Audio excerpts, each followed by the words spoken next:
लोकतंत्र में एक इंसान की सबसे बड़ी ताकत क्या होती है? उसका वोट। लेकिन क्या हो अगर किसी सुबह आपको पता चले कि आपका नाम ही वोटर लिस्ट से गायब कर दिया गया, वो भी बिना किसी नोटिस के, बिना किसी सुनवाई के।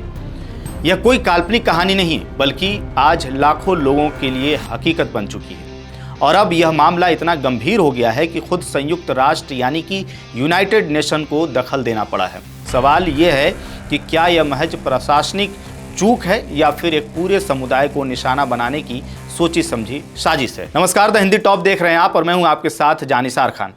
हम बात कर रहे हैं भारत में चल रही एक बेहद विवादित प्रक्रिया की, जिसका नाम है स्पेशल इंटेंसिव रिवीजन यानी कि SIR।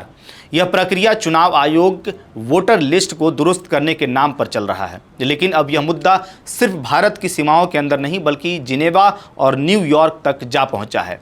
संयुक्त राष्ट्र के 3 विशेष रिपोर्टर्स ने भारत सरकार को एक चिट्ठी लिखी है जिसमें उन्होंने गंभीर सवाल खड़े किए हैं।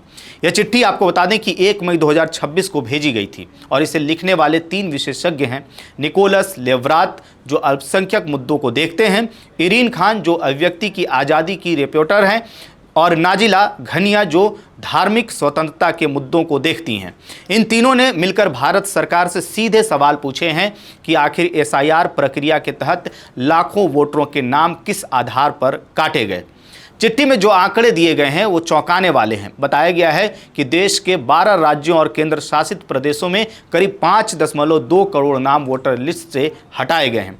इसमें सबसे ज़्यादा असर पश्चिम बंगाल में देखने को मिला है, जहां करीब 91 लाख नाम काटे गए। लेकिन असली विवाद इससे भी आगे है। रिपोर्टर्स का कहना है कि इस पूरी प्रक्रिया में मुसलमानों, बंगाली मूल के लोगों और दूसरे अल्पसंख्यक समुदायों को असमान रूप से निशाना बनाया गया है। चिट्ठी में एक बेहद चौंकाने वाला उदाहरण भी दिया गया है पश्चिम बंगाल के नंदीग्राम विधानसभा क्षेत्र का। रिपोर्ट के मुताबिक नंदीग्राम में जितने भी वोटरों के नाम काटे गए उनमें से करीब 95% मुसलमान थे, जबकि इस क्षेत्र में मुस्लिम आबादी कुल वोटरों का महज 25% है। यानी जो तादाद वोटर लिस्ट में सिर्फ चौथाई हिस्सा है, नाम कटने वालों में उसी की हिस्सेदारी लगभग पूरी है। यह आंकड़ा ही अपने आप में बड़ा सवाल खड़ा करता है। रिपोर्टर्स ने अपनी चिट्ठी में एक और गंभीर बात कही। उन्होंने कहा कि नाम काटने का आधार अक्सर बेहद मामूली गड़बड़ियां बताई गईं, जैसे दस्तावेजों में स्पेलिंग की गलतियां, और यह भी जोड़ा कि भारत में प्रशासनिक कारणों से ऐसी गलतियां आम बात हैं। फिर भी इन्हें आधार बना करके लोगों के वोट का अधिकार छीन लिया गया। इसके अलावा चिट्ठी में यह भी सवाल उठाया गया कि आपत्ति और दावे दर्ज कराने के लिए लोगों को कितना समय दिया गया और क्या उन्हें अपनी बात रखने का उचित मौका मिला भी या नहीं। एक और बड़ा मुद्दा जो इस चिट्ठी में उठाया गया है वह है आर्टिफिशियल इंटेलिजेंस यानी कि AI के इस्तेमाल का। रिपोर्टर्स का कहना है कि चुनाव आयोग ने वोटर डेटा में गड़बड़ियां पकड़ने के लिए एक AI आधारित सिस्टम का इस्तेमाल किया। उनका सवाल है कि जब यह सिस्टम पारदर्शी नहीं है तो इसमें गलतियों और पक्षपात की आशंकाओं को कैसे नकारा जा सकता है। बता दें कि सबसे तीखी बात इस चिट्ठी में वह है जिसमें राजनीतिक बयानबाजी का भी जिक्र किया गया है। रिपोर्टर्स ने सीधे तौर पर लिखा है कि केंद्रीय गृह मंत्री अमित शाह सहित कई वरिष्ठ सरकारी अधिकारियों ने वोटर लिस्ट से नाम हटाने को अवैध बांग्लादेशी घुसपैठियों के खिलाफ कार्रवाई बताया। रिपोर्टर्स का कहना है कि ऐसी भाषा असली भारतीय मुस्लिम नागरिकों को विदेशी नागरिकों के साथ घालमेल कर देती है और यह अंतर्राष्ट्रीय कानून के तहत भेदभाव को बढ़ावा देने जैसा हो सकता है। उन्होंने इसे अंतर्राष्ट्रीय नागरिक और राजनीतिक अधिकार प्रसंविदा यानी कि ICCPR के अनुच्छेद 20 के क्लॉज 2 का संभावित उल्लंघन तक बता दिया, जिसे भारत ने 1979 में मंजूर किया था।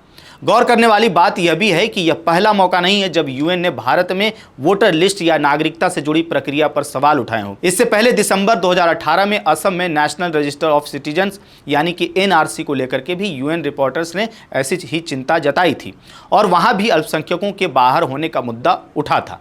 अब बात करते हैं इस पूरे विवाद पर भारत सरकार और चुनाव आयोग की रुख की। चुनाव आयोग ने इन तमाम आरोपों को सिरे से खारिज करते हुए कहा कि यह प्रक्रिया पूरी तरह धर्मनिरपेक्ष और समुदाय निरपेक्ष है। आयोग का कहना है कि SIR का इकलौता मकसद वोटर लिस्ट को सटीक और त्रुटि रहित बनाना है और इसमें किसी खास समुदाय को निशाना नहीं बनाया गया है। आयोग ने AI के दुरुपयोग के आरोपों को भी नकारा और कहा कि यह प्रक्रिया फील्ड लेवल पर अधिकारियों की वेरिफिकेशन से होकर के गुजरती है, जिसमें वोटरों को अपनी जानकारी ठीक कराने और आपत्ति दर्ज कराने का पूरा मौका दिया जाता है। गौरतलब है कि इससे पहले सुप्रीम कोर्ट भी 27 मई को एसआईआर प्रक्रिया को कानूनी तौर पर सही ठहरा चुका है। कोर्ट ने कहा था कि यह प्रक्रिया स्वतंत्र और निष्पक्ष चुनाव के संवैधानिक उद्देश्य को आगे बढ़ाती है, लेकिन इसके बावजूद विपक्ष लगातार इस मुद्दे को उठा रहा है। कांग्रेस नेता पवन खेड़ा ने भी इस पूरे मामले पर तीखा तंज कसा है, जब उन्होंने कहा कि चुनाव आयोग खुद वोटर लिस्ट में गड़बड़ियां मानने की बात कर रहा है, तो सवाल यह भी है कि पार्टियों को समय रहते इसे क्यों नहीं पकड़ने दिया गया। विपक्ष का आरोप है कि यह प्रक्रिया आम लोगों, खासकर दलितों, आदिवासियों और अल्पसंख्यकों के वोट के अधिकार पर सीधा हमला है। बता दें कि यूएन नियमों के मुताबिक भारत सरकार को इस चिट्ठी का जवाब देने के लिए 60 दिन का समय दिया गया था। उसके बाद ही यह पत्राचार सार्वजनिक किया गया है। फिलहाल आपको बता दें कि भारत सरकार की तरफ से इन विशिष्ट आरोपों पर औपचारिक जवाब आना अभी बाकी है। ऐसे में अब यह मामला सिर्फ एक घरेलू प्रशासनिक मुद्दा नहीं रह गया है, बल्कि यह अंतर्राष्ट्रीय मानवाधिकार के दायरे में आ चुका है। एक तरफ सरकार और चुनाव आयोग इसे पूरी तरह निष्पक्ष प्रक्रिया बता रहे हैं, तो दूसरी तरफ यूएन के विशेषज्ञ और विपक्षी दल इसे लोकतंत्र और अल्पसंख्यकों के अधिकारों पर सीधा हमला मान रहे हैं। सच्चाई क्या है, यह आने वाले वक्त में सरकार के जवाब और आगे की जांच से ही साफ हो पाएगा। यह मामला अभी जारी है और आने वाले दिनों में इस पर और भी बड़े अपडेट्स सामने आ सकते हैं। इस पूरी खबर पर आपकी क्या राय है, आप क्या सोचते हैं, अपनी राय कमेंट बॉक्स में जरूर बताइएगा। मेरा नाम है जानिसार खान, आप देख रहे हैं द हिंदी टॉप। वीडियो अच्छी लगे तो चैनल को सब्सक्राइब कीजिएगा और हमें इंस्टा, फेसबुक और एक्स पर भी फॉलो कीजिएगा।